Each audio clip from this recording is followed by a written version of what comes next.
Hello, and welcome to Daddy Daily. We enjoyed today's episode by focusing on Elon Musk's Tesla factory that opened in Fremont, California on Monday in defiance of the state's prohibition on non-essential businesses, like an electric vehicle company being open. Tesla is responsible for making ridiculously overpriced automobiles driven by some of the most selfish and brainwashed human beings on the road today. Musk tweeted, "I will be on the line with everyone else. If anyone is arrested, I ask that it only be me." Having a net worth of $40 billion means that Musk's prison stay would be quite a bit different than normal. Between all the guards you can bribe and muscle you can hire, it would be like being imprisoned in a sizable day spa. What courage! He would really be roughing it in the slammer, as lobster may only be available 4 times a week, depending on how many people can smuggle them in, stuffed inside their body cavities. What's in your prison wallet?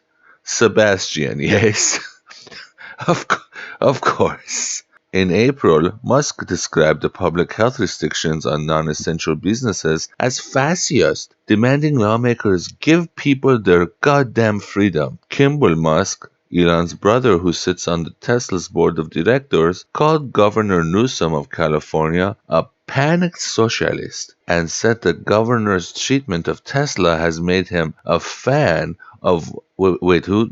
Donald Trump's? The factory was already set to open at the end of May, with minimum basic operations. U.S. Treasury Secretary and guy who doubled his forehead into an 8-head, Steve Mnuchin, personally contacted California and urged them to let Tesla do whatever they need to do, over fears that Tesla would move their plant. Now California lawmakers are working with these two musketeers to make sure their plant is following safety guidelines, and no legal action against the Tesla company is expected. So lost your job and are about to be homeless? Treat yourself to a $90,000 Honda Civic that can gently park itself. Yeah. Oh God. Fears of meat shortages have caused many retailers to impose purchasing limits. In Texas, a 40-year-old man threw a steak and lettuce at the cashier and stormed out, enraged about the meat purchasing limits. The man was spotted on surveillance tape, and authorities can charge him with a $500 fine for assault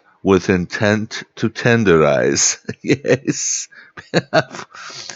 So delicious that way. Los Angeles Sheriff Alex Villanueva said that inmates at Pitches Correctional Facility in Castaic, California, attempted to infect themselves with the coronavirus. In video evidence, inmates can be seen sharing bottles of water procured from infected inmates. Until the video turned up, there was no explanation as to why the number of cases skyrocketed at the prison. The sheriff said that the inmates were under the impression that if enough cases had appeared, they would be released. People in jail are stupidly trying to get coronavirus, as people on the outside stupidly believe it doesn't exist. We here at Daddy Daily would like to offer the prison inmates alternatives to COVID-19 as a means of escape in a segment we like to call Just a Suggestion. Make fake guns out of wood in the wood shop and blacken them with shoe polish. Then threaten the guards and use his car to escape. So dumb is this idea that when it does work, the guards will be too embarrassed to admit it, and will have ample time to get away. Dillinger did this in 1934. A real stick-up, yes? Because it sticks.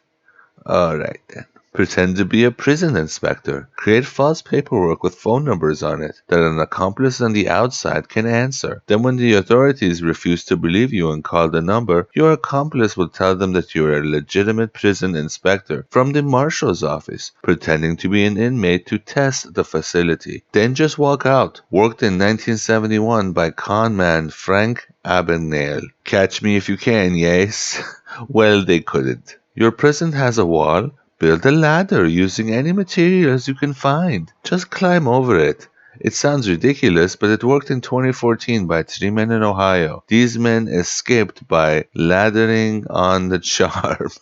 Because it sounds Steal power tools from the shop and just cut through the walls in your cell. Make sure you leave a note that says, "Have a nice day," for the bewildered guards. It happened in 2015 in Dannemora, New York. If they yelled, "Kool-Aid Man," and then the wall broke, and then the giant with the red, and they walked out, it would have been more believable. Well, thank you for joining us on Daddi Daily. Please cognac and subscribe to Mementos, and I will see you tomorrow.